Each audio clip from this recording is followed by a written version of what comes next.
go. The new and improved opening. How's everybody go? How's everybody doing? Patrick, Leo, how do you watch a little bit of football yesterday? Did indeed, yes. Especially the 4-hour Chelsea Benfica epic that it ended up being. So I was up to about 2 a.m. last night. That was crazy. I went out. I watched the end of the U21 because that was a long match as well, and then the other one went into a delay, and we're like, messing around doing other stuff. Went out to dinner, and I came home and I saw a post, and I was like, what? Like this handball, and I was like, what the hell's going on?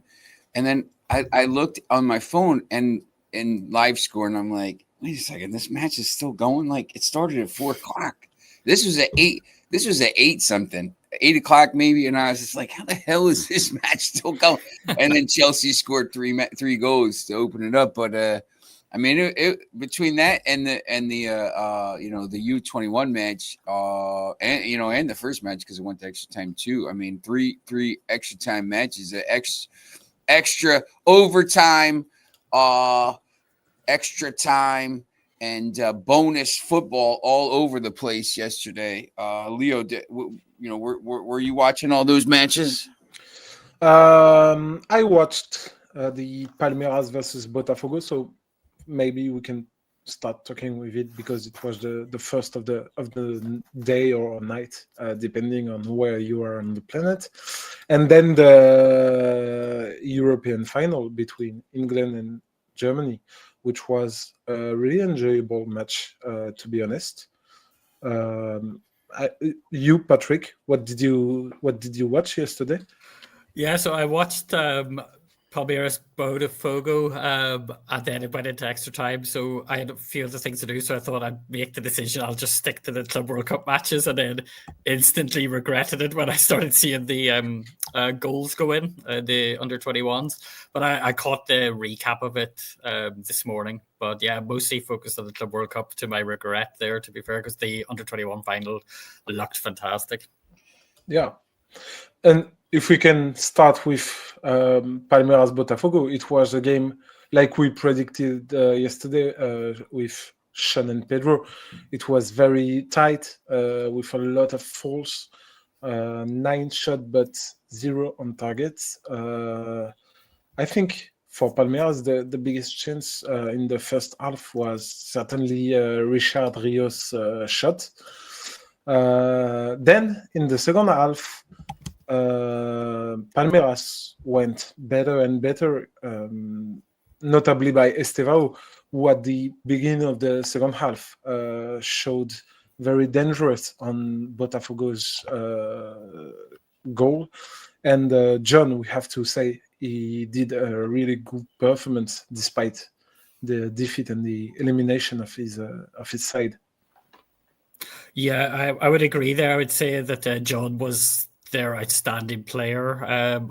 To be fair, when I was making notes, most of my notes were on Palmeiras' play because I don't really think Botafogo showed up for a lot of it. They seemed to. I looked at the previous games. It looked like they were undefeated in their previous 5, and it just looked like they didn't show any of that in their outlay, especially early doors. They got stuck in. Obviously, it was going to be a physical match between two rivals, but it looked like the stall, sort of the plan for the game was set up quite early with the amount of fouls going through. I was looking at making up a new stat because obviously XG, expected goals, is the thing. I was trying to think if they did expected reds because I was quite surprised that it only ended up at the 1 red card in the match given the amount of fouls. It was a meaty encounter, but I really don't think Botafogo showed their best in that game, especially as they've had the better of Palmeiras in previous meetings. I feel their fans are probably quite disappointed. The team will be disappointed in that. But Palmeiras were very fun to watch. I think the opening 15 minutes of the second half, they were fantastic. And I was like, bar some great defending or goalkeeping from John, they should have probably won that match before it had to go to extra time. But I think in extra time, Botafogo, when the goal went in, they started playing really good. Started playing really attacking football put Palmeiras under a lot of pressure. So my question would have been, why did you not try that a bit more in the 90 minutes? But it's one of those things, I suppose. When a team goes 1-0 down, they have to throw everything at it. But I thought Palmeiras deserved the win. I wouldn't watch it again if there was a replay of it, but I thought it was a fair result. I think Palmeiras probably felt they should have won it by 2 or 3, maybe, if not for some great goalkeeping by John. Yeah. And you, Sean? Yeah, I think I'll agree with that. Palmeiras is probably clearly the better side in this tournament, and I thought played better yesterday. It wasn't a great game, but I think Palmeiras once again will think at this point that they'll be able to maybe make a semifinal and knock off Chelsea. So I think that would be pretty interesting. I know. I think Manchester United is scouting the Botafogo keeper as well, the one who stood on his head yesterday and made those saves. So I thought that was interesting to watch. He's a pretty good player. So just something for United fans as they try to get rid of that calamity in net. But it's I think the other two matches of the day were clearly a little bit more eventful than that one. Yeah, but just to say a last thing about this game, Palmeiras versus Botafogo, I think, as Patrick said, it's logical to see Palmeiras qualify. It was the team with the most protagonism in that game.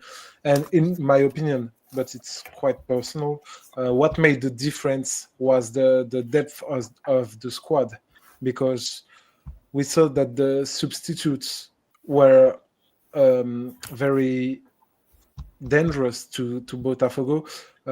They really bring something in the squad.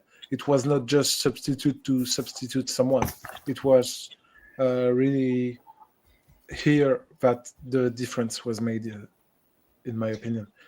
And in the next game, it will be interesting to watch Estevao play against Chelsea, because he will be a Chelsea player in a few. So yep, it will be quite interesting. When we talk about the next game, first, I want to talk about something first because Enzo Maresca crushed the touring, branded a joke, the weather delay. His exact words were, after the break, the game changed completely. I think for me personally, it's not football. It's already 7, 8, 9 games suspended. I think it's a joke, to be honest. It's not football. It's not for us. You cannot be inside for too long. But if you suspend 7, 8 games, it means probably not the right place to do for this tournament. Now, people have been talking about this multiple times. How are you going to have the tournament here next year? All this stuff. So I think the majority of the delays have been either in Cincinnati, Charlotte, or Nashville, and I think Orlando as well, which is known for the bad weather. Not one of those places will be hosting a World Cup tour game next year. Dallas is hosting. That's an indoor stadium with a capacity of 94,000. Atlanta is hosting. There's no weather issues there. Houston is hosting. No weather issues there. San Francisco Bay Area, there's no lightning ever there. So that's an issue. Los Angeles is indoors. There's never any lightning anyway. So Seattle, there's no thunderstorms. So you got Boston, Miami, New York, New Jersey, East Rutherford, where the final will be, Kansas City. So I think you're going to have not as much of an issue with these storms next year. So people can start worrying about that. Now we go to the game. Chelsea's winning. They go to this long delay. They come back out, and Gusto decided, hey, we haven't been playing long enough. I'm going to put my hand up and give away a penalty in the 5th minute of stoppage time. And we extended the game, and then all hell broke loose because there's red card, and then Chelsea decided to make subs and win the game. But up until that point, up until the rain delay, I thought it was a pretty even match.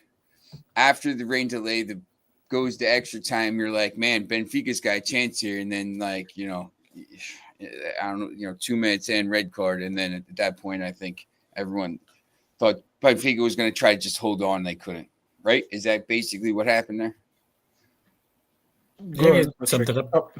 Yeah, you summed it up very well, Sean. I just want to, like, another point on Enzo Maresca. They're briefed before these tournaments started on protocols around weather, so it's just needless complaining, really. I know it's frustrating for him, but it could happen to any team and has happened to other teams. So, put a pin in that. Enzo, move on. They've got through, so I'm sure he would have been complaining a lot more if they had lost. But yeah, as for the game, definitely. Chelsea obviously had better chances, dominated the attacking side. Benfica will hold it off very firmly. I think that Truman and Gold and Antonio Silva were fantastic. They stopped so many. And I think that Cucurella wouldn't want to see Antonio Silva for a long time after this match. Cucurella, who had a fantastic game, as well as James for Chelsea, just brilliant attacking play from wing-backs.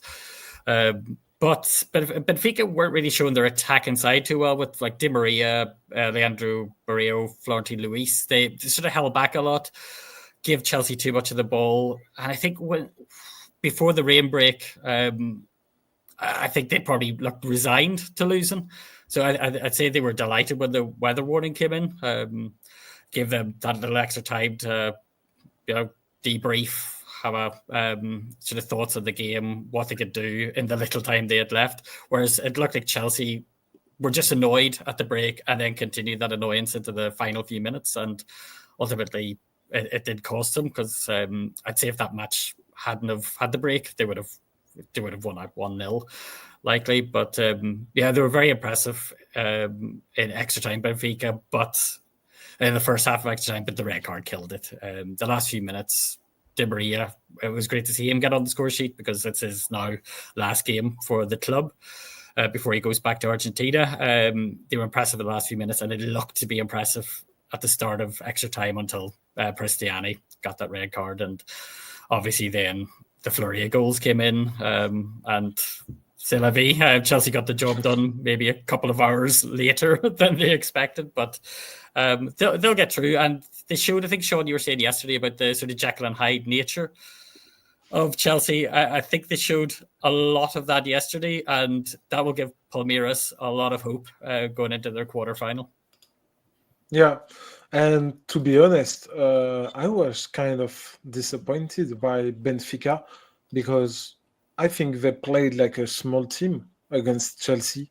They were dominated in quite in too much areas of the game, from possession to shouting, even aerial duels. They were under Chelsea.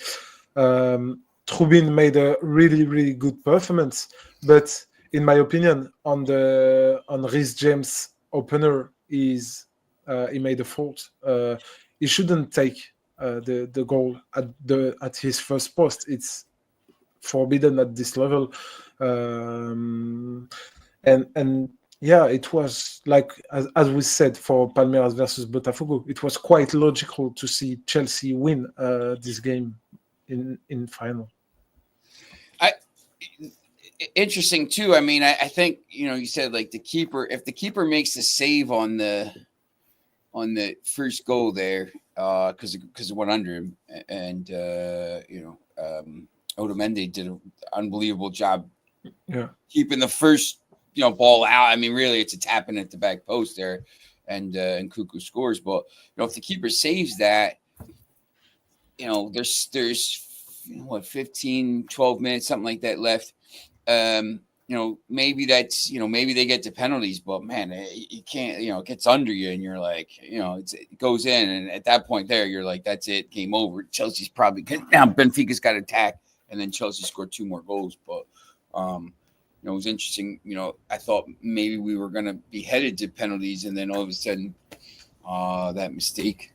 But, that was the second game of the day. And then, really the third game of the day at that point. The middle game was the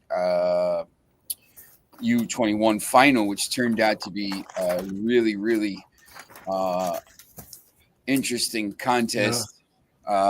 We said there's going to be goals, and there were. England's leading 2-0, and I think Scott went off injured right before halftime, and it changed the game a little bit. And Germany scored right before halftime, and then got the equalizer. And then from that point on, it was really. I mean, Germany's got to be kicking themselves. They hit the crossbar at the end of regulation, at the end of the extra time. I mean, really had multiple chances to score, and but it's England that wins back-to-back titles with this team, and Harvey Elliott ends up winning the Player of the Tournament instead of Ultimate. What were your thoughts on this game? To be honest, first, what we can say is that it was the best of the 3 games of yesterday. There were a lot of intensity. To be honest, during the first half, I thought that Germany would never. I wouldn't thought Germany to come back in that game. They were terrible if we speak about just defense. Each time England wanted to go and shoot into the goal, it was an occasion to score. They were terrible. The first goal is an error. The second two, there were a lot of space in Germany's defense, and they scored against with a goal we didn't expect. Then the second one was extraordinary because it was really difficult to just imagine and to realize, because it was in a wide angle and really, really difficult. And at the end of the game, and at the end of the additional time, we can say that England is kind of lucky, because if you watched the game, you know that at the 19th minute, I think it was Nebel who hit the woodwork, and at the end of extra time, they hit the woodwork again, Germany. So England were saved twice by their woodwork at the end, at the very last second of the game. Yep. Yeah, from the highlights I watched, it looked like England were very, like the 2-0 was very flattering towards them.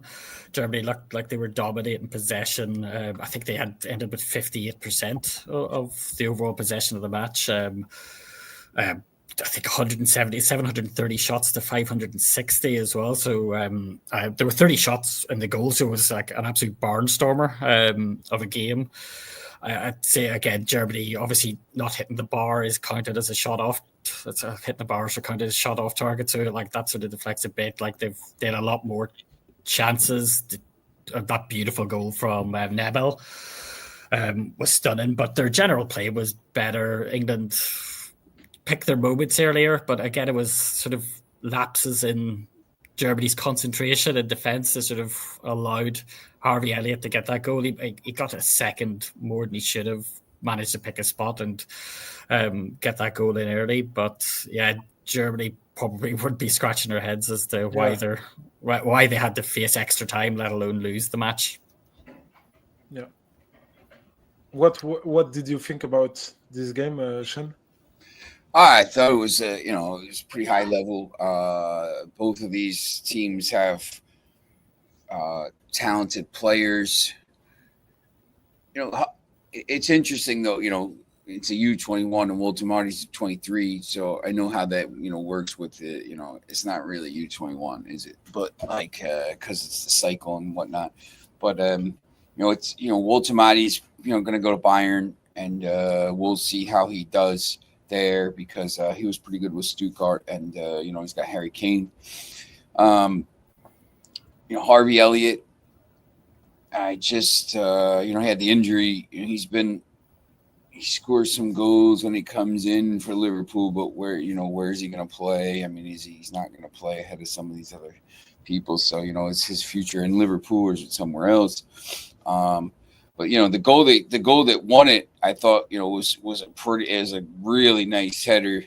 It was a the great cross from the I forget who played the ball in, but it's always interesting to see what these players, the U21 players, will go on and do in their careers, because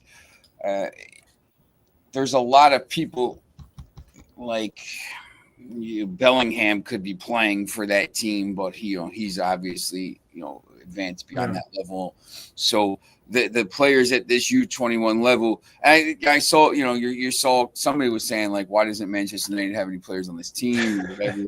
And it's just like, look, I mean, the U21 is like, it's like, you're almost like trying to describe, like it's almost like a holding pattern type of team. You want them to go for the summer because you get some experience and you get international tournaments, but if you're really that good, you're probably on the senior team at this point. So it's a weird age group for me. You don't usually see a lot of the players that start at the U21 level go on and become stars in the Premier League or whatever. Maybe they go on and become stars for Middlesbrough or QPR or something like this. Yeah. But to follow the careers of some of these players, and I didn't for the French team, like Leo, you probably know more about that. Like I don't know if those guys are going to step up and into them. It won't be under Deschamps anyway, because that guy doesn't want to play any talented youth players. He wants to play guys that are 40 years old and 38 years old, and just until they run into the ground. So after Deschamps leave, maybe maybe some of those players will get in, but it was a good game, and I think the tournament was pretty entertaining. Yeah, and we have to pay tribute to Lee Kersley in my opinion, because he won back-to-back. He just won back-to-back under 21 European Championships. He trained the England senior team. I think he won 5 of his 6 games at the end of this team. So yeah, he had known some years really, really good for him, and we have to give credit to that, because it demands a lot of work to success like he did. No, I agree, and especially as he managed to regroup his players after the group stage defeat to Germany as well. So he's obviously looked at it tactically, fix some tweaks, and absolutely credit to him. I don't know if he's going to get many offers. It'll be an interesting summer for him now to see if he gets any offers from clubs. I can't see any big clubs offer him, but again, sort of like maybe a Middlesbrough or something like maybe a championship team. I don't know if he wants to stay or if he just really likes the setup at the minute with the under-21s, but I'd like to see him get a couple of offers and see if he wants to sort of go into club management. Yeah, because I think if he asks his federation to stay at the head of the U21, they will not fire him because of everything he did. So in his position, he has the choice to decide what he wants to do, and it's quite good for him. Yeah, I think he's gonna, if he wants to leave, I think he'd probably get some pretty decent offers from some of those championship clubs. Possible. So we got 2 matches today, and there's the Gold Cup, but we don't care about that. PSG and Inter Miami. The Gold Cup matches yesterday were actually interesting because it's a North American tournament, and Mexico beat Saudi Arabia, so that's always find that because there's not enough teams in CONCACAF, so they always invite these other teams, and every once in a while, one will get to semifinal or something like this, or South America. CONCACAF does that, or not. CONMEBOL does that too sometimes with the because there's only 11 teams playing, so to make it even, they invite US and something like this, and then all of a sudden you see a South American a semifinal and it's some team from like Asia or somewhere else. I always think that's funny. But PSG plays Inter Miami at 12 Eastern here at Mercedes-Benz. No weather issues for that contest. Flamengo plays Bayern in Hard Rock Stadium at 4 o'clock. Which of these two games, because Bayern and PSG are both heavily favored, which of these two games do you think has a better chance to see an upset, if there's one?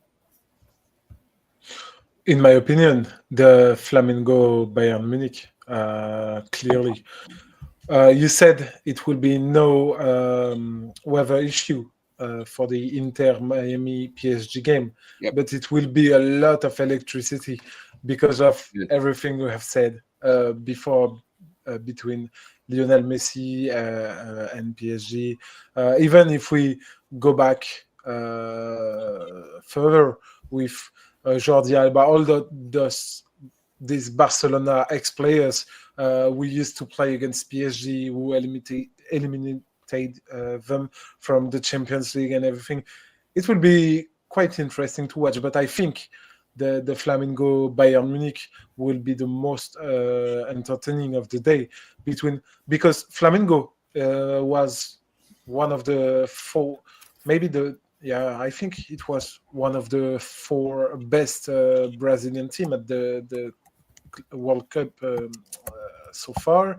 They are really intense. They have experienced player. They have quality.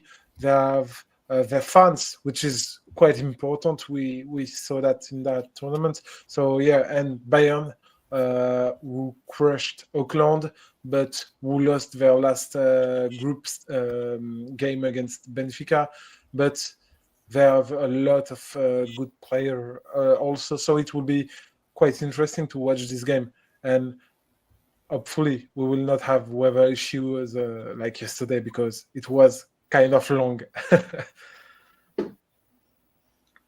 Yeah, and I think Flamengo, they're so defensively solid as well, so they could, I'd like they will set up a deep block just to try and stop Bayern Munich's like natural pressing style. Pulgar and Jorginho, I think Pulgar in midfield will have to sort of do a brilliant day's work against if it's probably going to be Kimmich and Goretzka. But Bayern have shown that they can have an off day, as they did against Benfica. Flamengo are very hard to score against. They're defensively so sound. So I'm looking forward to that, and I do feel with the lack of weather issues, we could have a shock because Flamengo are probably just more used to playing in a decent level of heat than Bayern would be.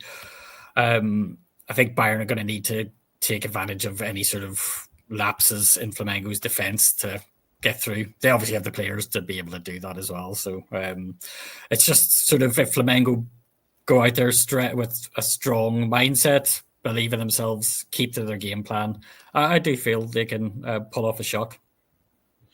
And we have to recall that the 2 winners of these games will meet in the quarterfinals. So we can have a PSG Bayern Munich in the next round.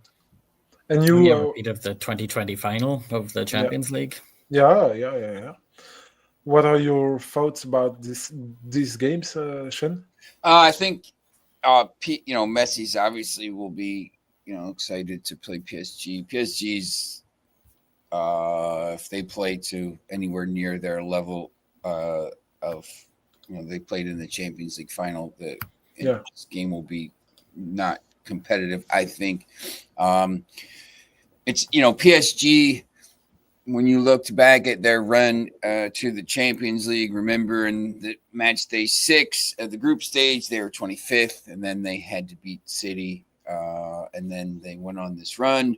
They beat Brest, they beat Liverpool, they beat Aston Villa, they beat Arsenal, and then they smoked Inter. So I think when they know how to turn this on when they get to the knockout stages. They just did it. So I think they'll have no issues with that. I think you'll see them start to raise their level a little bit here ahead of the potential game with Bayern Munich. They will know they have to be on Wednesday. Or no, that game is July 4th, I think. So I think that match is at 3:00 on the 4th of July, which is a major holiday here, which will be interesting. But I think they know they have to raise their level a little bit, and I think they will take care of business pretty well.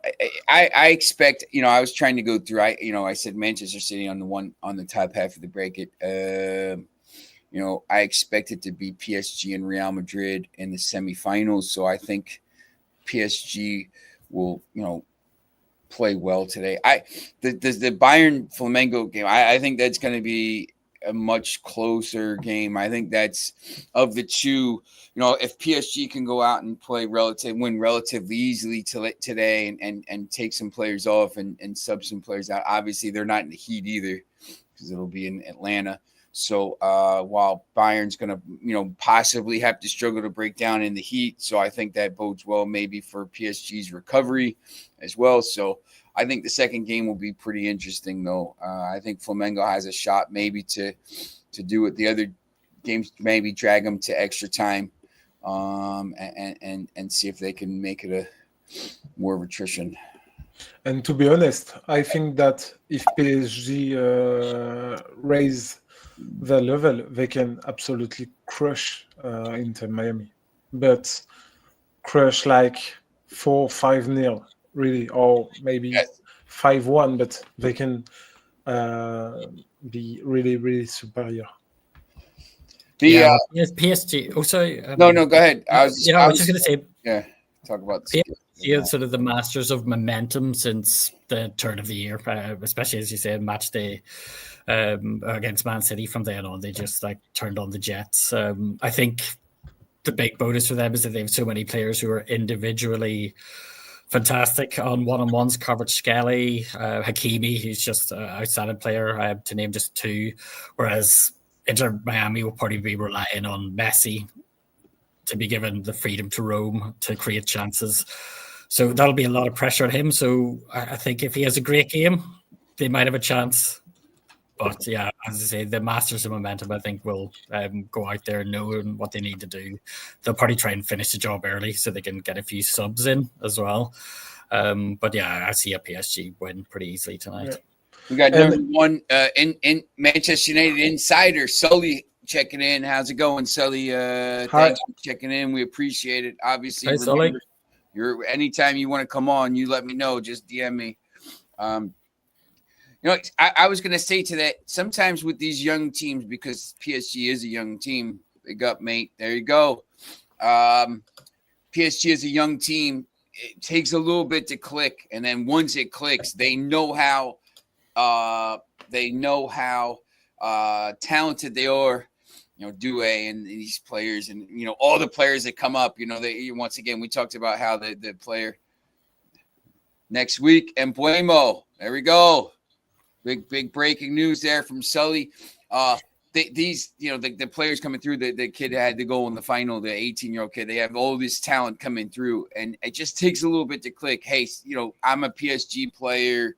I know I'm really good, but hey, we're still on this big stage, and even though you're on good wages, you're all this stuff. It's a mental game at this point.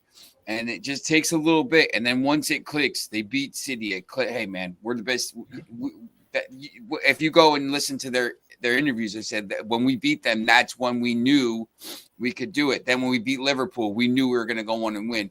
It just clicks. And now this is a team that thinks every time they go on the pitch, they're going to win. So, I wouldn't expect anything more than a pretty big win today.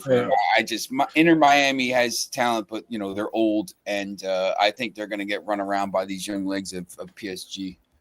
Yeah, but just if I was a PSG player, I'll do everything I can to make the match easy for myself, because, as we said, in the next round, they could cross the road with Bayern Munich, and then it's likely to be against Real Madrid in the semi-final before maybe a final against Manchester City. So yeah, it's quite difficult, and more of that because of the weather, the rest delays, and everything. They should enjoy this game, and and make their point rapidly, quickly, because they will need energy to go through. Yeah, I think that the team momentum that we've been discussing for them. Obviously, the Man City match was important, but the Liverpool first leg game where they probably should have won it 6-0, but somehow contrived to lose 1-0 against Liverpool. I think the belief that they had to take that defeat on the chin, say we were the better side, and go out in the second leg, do the same, and get over the line, and then just continue on the run to win the Champions League is as impressive as anything I've seen in the last couple of seasons in football, because PSG were quite famous for capitulating, shooting themselves in the foot, finding ways to grasp defeat from the jaws of victory. So, I think this team just think they can beat anything that comes in front of them at the minute. And I think they can beat any team if they want. And then just a quick reminder: tomorrow, Inter plays Fluminense in the early match. Tomorrow goes to 3 and 9 Eastern time. So Inter plays Fluminense, another Brazilian team there. And Man City plays Al Hilal at 9 o'clock. They put them on late because nobody cares about City and no one's going to watch them. And if you have to give some bet, if you have to bet on these two games today, what do you think? PSG -2, -1.5, maybe -1.5. I think they win easily. I think they win, 3 something, 3-0, something like that. They could take the pedal off. I think Bayern probably wins, but 2-1, something like this. I don't know, 1-0. Bayern's very talented, but it's just a weird team. They're like a more talented Chelsea, if that makes sense. They play well. They're very talented, but I don't know. They just aren't good enough in some games. The more I watch them, the more I think they can't win this tournament. They could.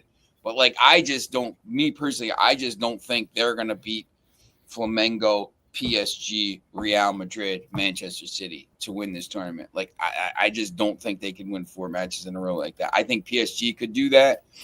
I think Real Madrid could do it because they have a little bit easier road. Juventus, I guess it's all right.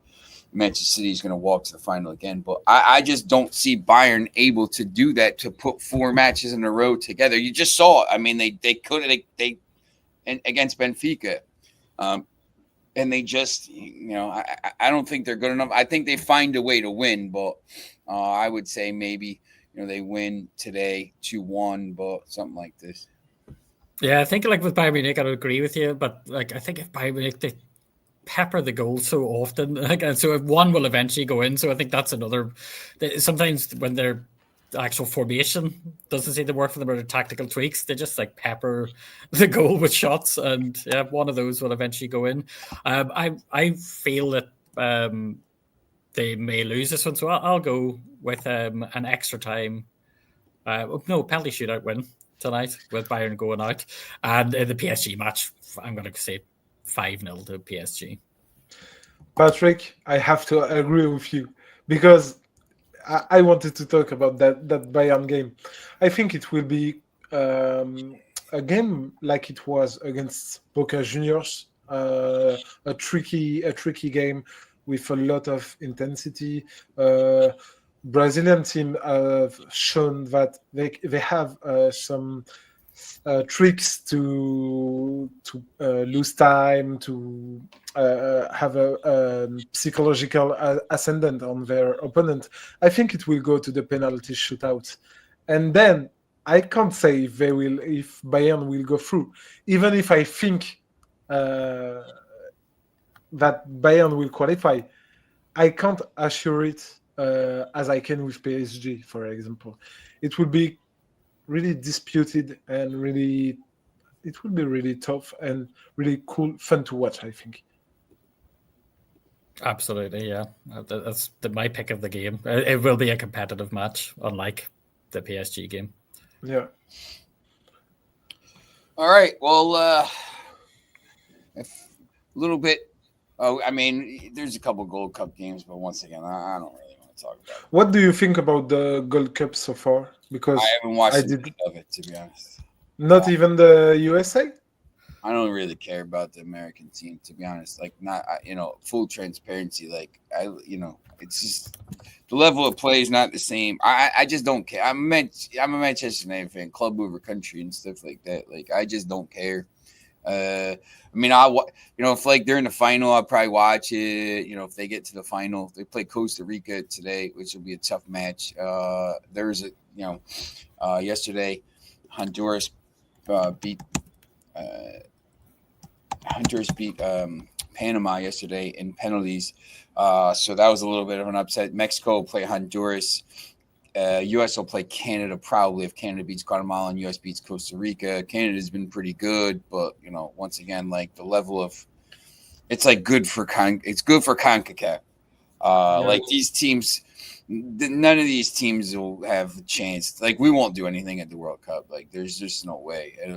The European teams are so much better on that level. But I mean, if I'm home and I'm bored, I might turn it on. But like I have no interest in the Canada Guatemala game. Like I'm not gonna miss the Bayern to watch that. But and can Mexico face USA before the final? No, Mexico will play Mexico, and then now Mexico plays Honduras in the semifinals, so Mexico will win that. So Mexico will be in the final against either Canada or US. That would be my guess. Okay. And because Sully talked about Mbemo, what do you think about this recruit? He scored a lot of goals. We need goals because Asmus is not good enough up top. You got to have goals from somewhere else. Garnacho ran out of steam, and he doesn't want to be there anyway. They got to have Cunha is now. Cunha scores goals, and Buemo scores goals. They have players coming through. Hopefully Cheeto can score some goals, but once again, he's very young. But he played pretty well for Denmark this summer. They need a 9.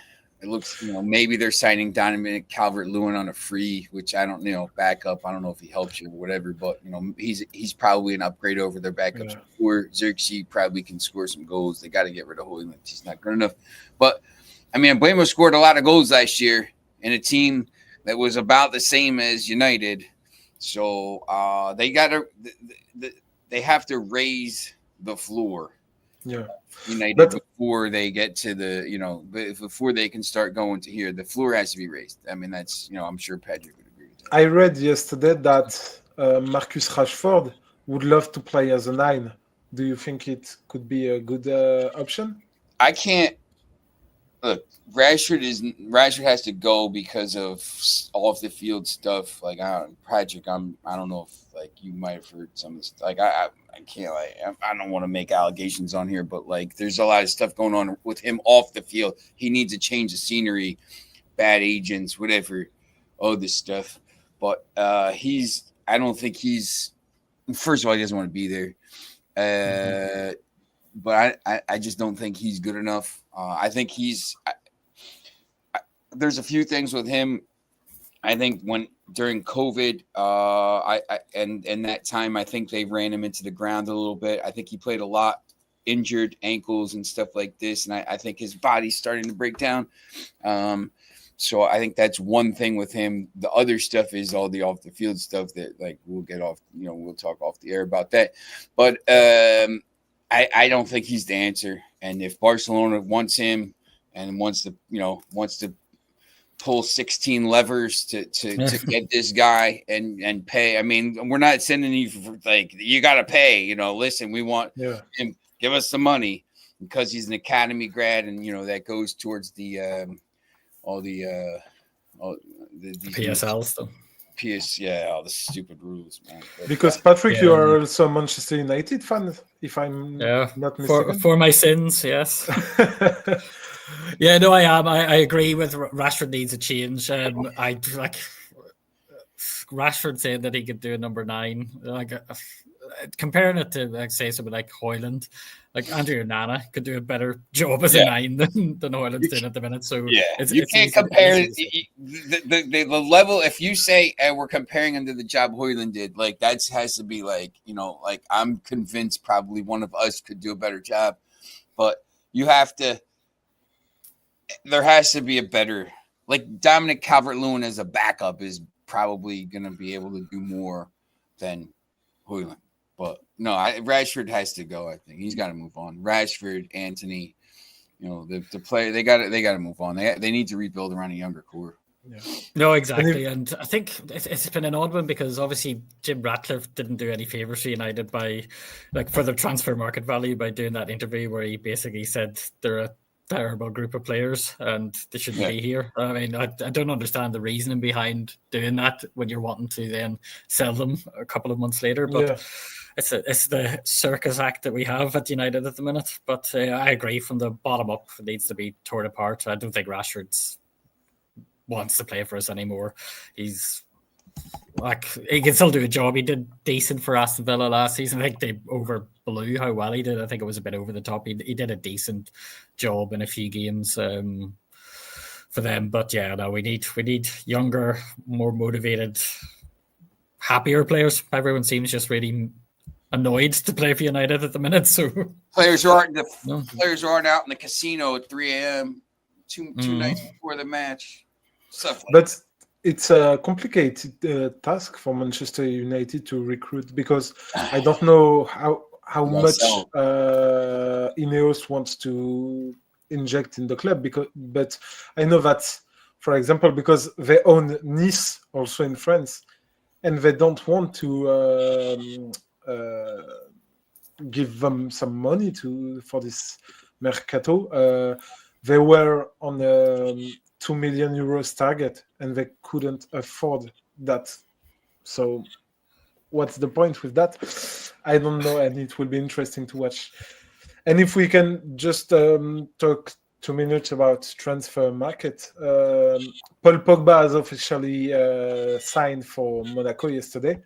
I don't know if you saw the video. When he signed this contract, he was in tears because of, and I found it really, really cool images, because it shows he qualified his situation as a nightmare, as we can all guess. But now we can see what it means for him to play football. Yeah, no, I agree. I really hope it works out for him. I really do. I think I know the 18-month ban was crazy when the facts came out afterwards that he inadvertently took the substance and it had no effect. It only has effect on female players or females generally, so it had no effect on him, and he did it by accident. So I could not. And he didn't play. He didn't play while he was in just while he ate this thing. So it's. Yeah. But I can understand. But it's cool to see. And in my opinion, he will do whatever it takes to rejoin France and play the World Cup next year, because he has really good relationships with Didier Deschamps. In France, our midfield is not really good. We have some good players, but it's quite movable. Aurélien Tchouameni doesn't give what we want him to give. Camavinga is often injured. We have Matteo Guendouzi is good, but if Pogba heals and plays a lot of games and everything, he will be a starter at the next World Cup, because he's one of the most talented players on the planet. In my opinion, I think if he's in full form, he's one of the best players in the world. Absolutely. Yeah. And if we and the last word about Liga, Olivier Giroud is going to sign for Lille too, so it's interesting to watch all the World Cup champion come back to France. Oh, fantastic. What age is Olivier Giroud now? Is he 37, 36? 38. 38? Wow. Yeah, but it's a move I don't really understand because, okay, Lille, if we recap, Lille lost Jonathan David, who will sign for Napoli or Juventus. But Olivier Giroud, so he's 38, and he is not the same profile. I think his salary will be high. Lille has ambitions, so it's strange, but it's cool to see him back on the pitch in France because it helps the championship to grow, and we need that. Oh, no, exactly. Extra eyes are needed, especially Pogba is going to draw extra views no matter what anyway, so that'll be fantastic for the league. And might put a little bit of a quiet time on Cristiano Ronaldo, who apparently says that like the Saudi Pro League is in the top 5, so Liga is not a top 5 league, whereas Saudi Pro League is. So. And this is not the most dramatic thing he said. He also said, "I am Portuguese, but I belong to Saudi Arabia." Saudi Arabia. Yeah. How can you say that, please? I know. There's a company man, if ever I heard one. Yeah. No, but we all know that he's linked with a contract, and because of, I think, the next World Cup attribution, Saudi Arabia wants it, so he needs to say that. But yeah, it's a shame for a player like that to act like that. Yeah, no, exactly. I think, I wouldn't be surprised if his initial tweet a few weeks ago about the chapter being closed was just because he knew that the Club World Cup was getting more eyes on it. He goes, "Oh, nobody's paying attention to me. I need to say something." Yeah. He's a Manchester United guy, after all. I love Mark 1 Ronaldo was fantastic. It's a joke, but he was. Okay, Sean, I think we saw everything today. All right, and everyone tomorrow we'll be back at normal time slot, 7 a.m. 7 a.m. here, 12 in England, 1 p.m. and 13, however you say it in France. How you say it in France, Leo? What time tomorrow? 1 p.m. But 13. And we'll have Daniel will be back, some of the other guys, Pedro will be back talking about the games and everything and all his bets and all kinds of stuff. So make sure you tune back in tomorrow. We got a big week this week. There's going to be a couple days in the middle where we have some time to talk about other things. So if you have any comments, if you want us to talk about anything, leave us comments here, YouTube, X. You see the accounts at the bottom there, Sports Talk United, and all these other platforms, and we will make sure we will talk about whatever you want to get. Maybe we'll get Sully on. Sully, make sure answer those calls. All right. Thanks everybody for watching today, and enjoy the games today and tonight. Yeah, have a nice day, Sean. Have a nice day, Patrick. Have a good one. Thanks. Bye.